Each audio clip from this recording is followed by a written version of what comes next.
पश्चिम Asia में जारी संकट के बीच प्रधानमंत्री मोदी 3 देशों के दौरे के आखिरी चरण में न्यूजीलैंड पहुंचे। यहां ऑकलैंड में पीएम मोदी और न्यूजीलैंड के प्रधानमंत्री क्रिस्टोफर लक्सन की मौजूदगी में भारत और न्यूजीलैंड के बीच कई समझौतों ज्ञापनों पर साइन किए गए। इन समझौतों का उद्देश्य दोनों देशों के बीच व्यापार, निवेश, शिक्षा, तकनीक और अन्य क्षेत्रों में सहयोग को मजबूत करना है। पीएम क्रिस्टोफर लक्सन के साथ द्विपक्षीय बैठक भी हुई। इसमें 18 बड़े फैसले और 10 समझौतों पर साइन किए गए। दोनों नेताओं ने साल 2030 तक द्विपक्षीय व्यापार को दोगुना बढ़ाकर करीब 35,000 करोड़ करने का लक्ष्य रखा है। पीएम मोदी ने कहा कि भारत और न्यूजीलैंड के बीच इस साल रिकॉर्ड 9 महीने में फ्री ट्रेड एग्रीमेंट हुआ है और दोनों देशों के बीच हुए समझौतों की भी सराहना की। ये हमारे संबंधों में एक ऐतिहासिक पड़ाव है जो हमारे संबंधों की नई ऊर्जा, हमारी मित्रता के नए संकल्प को दोहराने वाला है।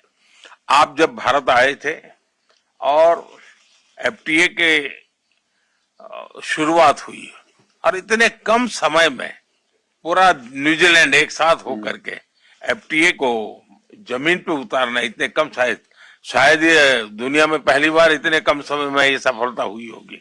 और इसके लिए मैं आपके नेतृत्व को, आपकी सरकार को, आपकी टीम को हृदय से बहुत बहुत आभार व्यक्त करता हूं। मुझे खुशी है आज हम अपने संबंधों का स्ट्रेटेजिक पार्टनरशिप के सूत्र में बांधने जा रहे हैं। यह माइलस्टोन हमें और अधिक ऊर्जा और अधिक विश्वास के साथ आगे बढ़ने के लिए प्रेरित करेगा।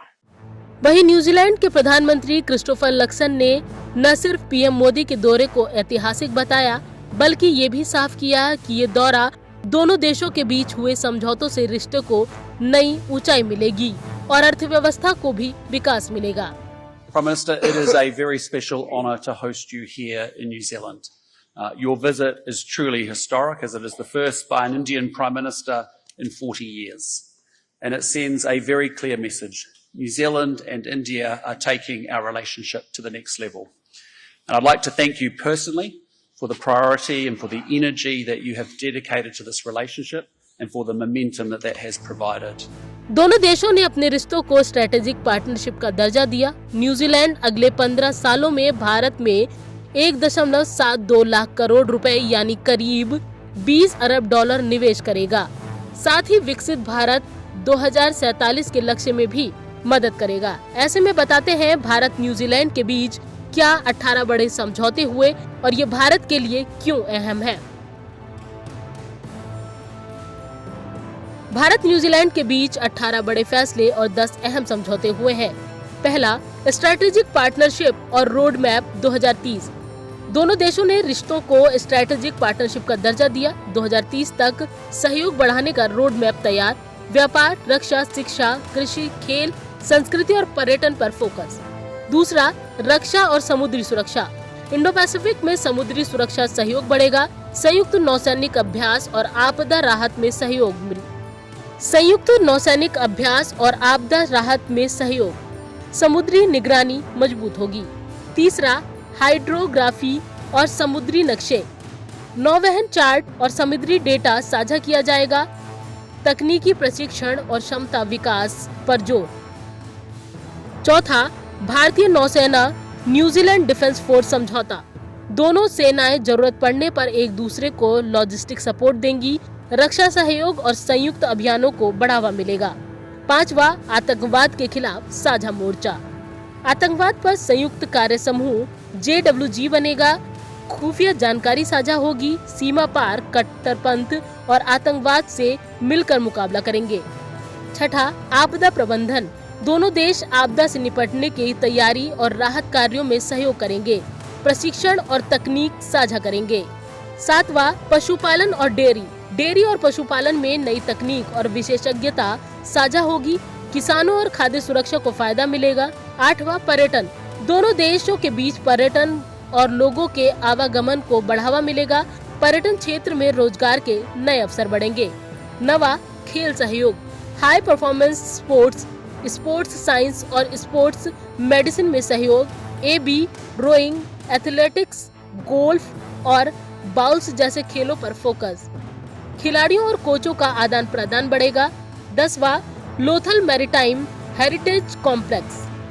गुजरात के लोथल में राष्ट्रीय समुद्री विरासत परिसर के विकास में सहयोग, समुद्री संग्रहालयों के बीच ज्ञान और तकनीक साझा होगी। सांस्कृतिक पर्यटन को बढ़ावा मिलेगा। 11वां सांस्कृतिक सहयोग, कला, विरासत और सांस्कृतिक कार्यक्रमों में साझेदारी बढ़ेगी। लोगों के बीच संपर्क और मजबूत होगा।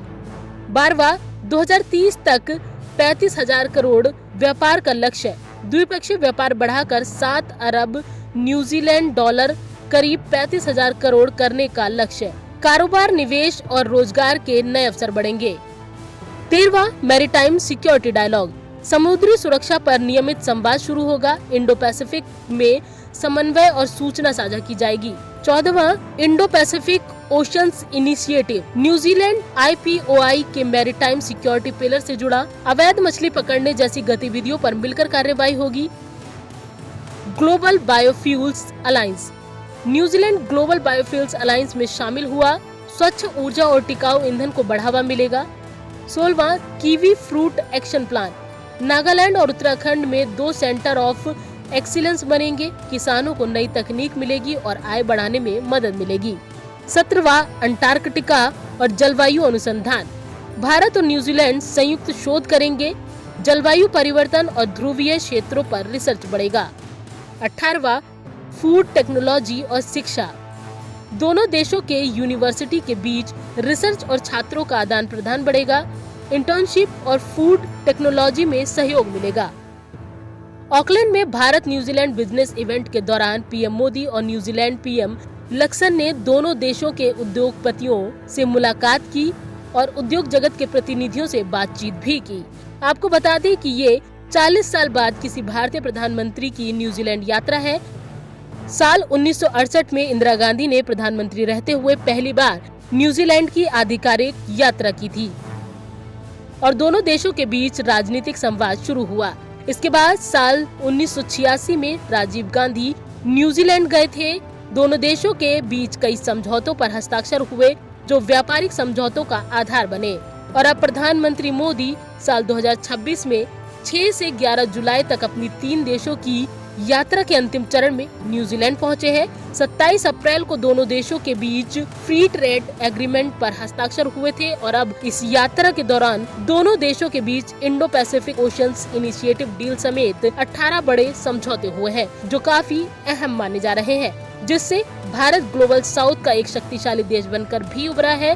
भारत को भविष्य में इन समझौतों से अर्थव्यवस्था में काफी फायदा मिलेगा। नवोदय टाइम्स पंजाब केसरी के लिए संगीता सिंह की रिपोर्ट।